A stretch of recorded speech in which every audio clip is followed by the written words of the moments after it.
guys, it's Miss Sarah. Continuing on with our book, The Dreadful Fate of Jonathan York. When we last left off, Jonathan York and the travelers were in an inn, and the way that they paid for the room was with a story. We just got done with the Hooded Woman's, and let's see what's next. Here we go. Once again, the realization that he had not yet thought of a story to tell threw Mr. York's mind into a frenzy. He sat perfectly still, afraid the slightest movement would attract the old man's attention. "I'll go," said the lanky man. Though relieved, Mr. York reminded himself that he absolutely must think of a story before the lanky man finished his tale. "My story is also true, though perhaps you'll find it a little hard to swallow." Mr. York doubted any story could be harder to swallow than the story of Slenderfell's ice cream.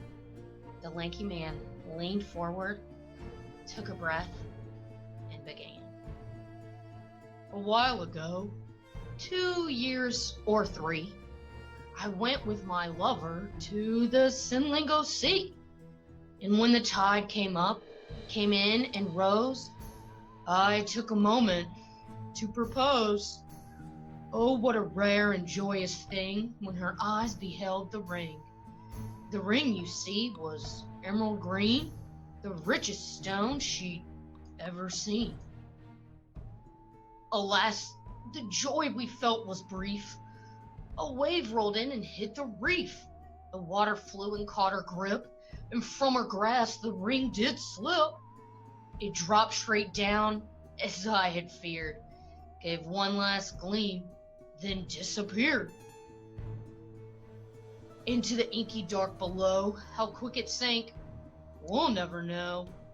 Her eyes welled up and soon broke free, with tears as salty as the sea. She fell to knee and gasped for air, a sight I simply could not bear. My dear, I'll prove my sweet devotion, I'll save your treasure from the ocean, for there's no phantom of the deep that's worse than watching my girl weep." I took a breath and then I dove into the darkness of the cove. Deep into that murky black, I swam straight down and did not look back. Past shoals of neon zimmers, a wall of scales that glints and glimmers. A curious cephalopod slid by, then slunk away. They are quite shy. A team of prowling sharks cruised near and filled my heart with gripping fear. The deeper down I seemed to go, the darker were the depths below, and all around the world beneath were things with gashing needle teeth. Gulpers, glunklers, loathsome anglers, troglodytes, and glowing danglers. Though these monsters gave their best, they could not shake me from my quest. And then at last, deep in that brine, I looked and saw a welcome shine. Settled on the ocean floor, I spied what I had come for. I snatched that symbol of my love and started for the land above. But then with a most fearful moan, I realized I was not alone. 'Twas a beast of awesome size, with lance-like fangs and lightless eyes, and now the demon from the black was sizing me up for a snack. I could not spare the time to waste to see if it would like my taste, so for the surface I did shoot with the fiend in hot pursuit. My limbs were flailing to and fro, and now I feared my lungs would blow. I was a blur to say the least, yet still I could not ditch the beast. And just when I thought I was done, the beast gave up and let me win.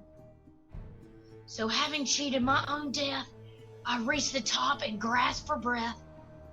I turned and met my lover's eyes, then raised the arm that held the prize. She shrieked and cheered and waved her hand as I hauled myself to land. She hugged me close and kissed my face and slipped the ring back into place. After a brief pause or so, she turned to me and said, "You know, I love this stone, now that is true. but I'd love it more if it were blue. So here I am at a strip mall. Will this haggling ever stop?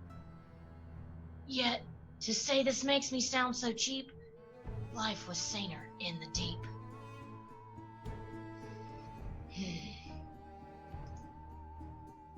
The lanky man's voice trailed off. He stood and flexed his limbs. I suppose I can relate to that story, said the old man. Been married 50-odd years. Can't say there hasn't been a time, here or there, when I feel like jumping in a log and living with the scrunweed and bullfrogs. The old man laughed heartily at his own joke. The old lady, who had been busying herself in the next room, stomped in and shook her fist. Chuckle away, Mortimer, because I won't be chuckling when I'm dead and gone.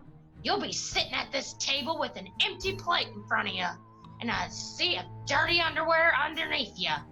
I doubt the bullfrogs be fixing your meals and washing your shorts. The old man shot his wife an ugly look as he passed the lanky man a key. Second door on the right, he grunted. Now that his buffer was down to only one other person, Mr. York was on the brink of full-blown panic. But despite his best efforts, he still could not think of a story worth telling.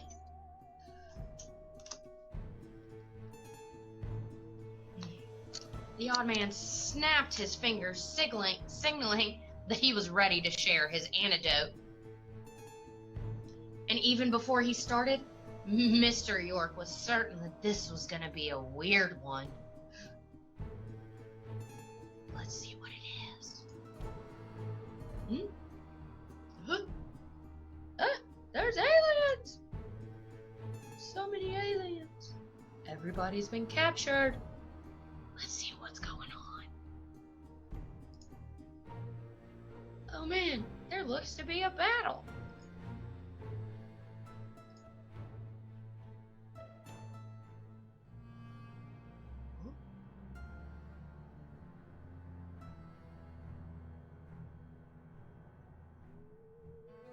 What is going on? Ooh, look, the alien's saying, dude? Your eyebrows, dude.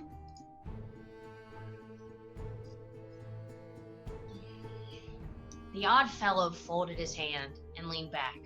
His story, if it could be called a story, was done. The old man removed his spectacles, cleaned them with his shirt sleeve, and returned them to their perch. That is a story I won't bother discussing. He pulled another room key from his pocket, slid it across the table. Second door on the left. The odd fellow accepted the key, pushed in his chair, and drifted out of the kitchen. The table suddenly seemed impossibly long, a desolate wasteland stretching over the horizon. The old man sat at the far end of this wasteland, chewing the tip of his pipe. Mr. York was now painfully aware of even the slightest sounds. The relentless ticking of the hall clock, the patting of rain against the window glass, the mousy rustling of the old lady in the next room. All right, guys, we're going to see what story Mr. York tells next week. I hope it's a really good one.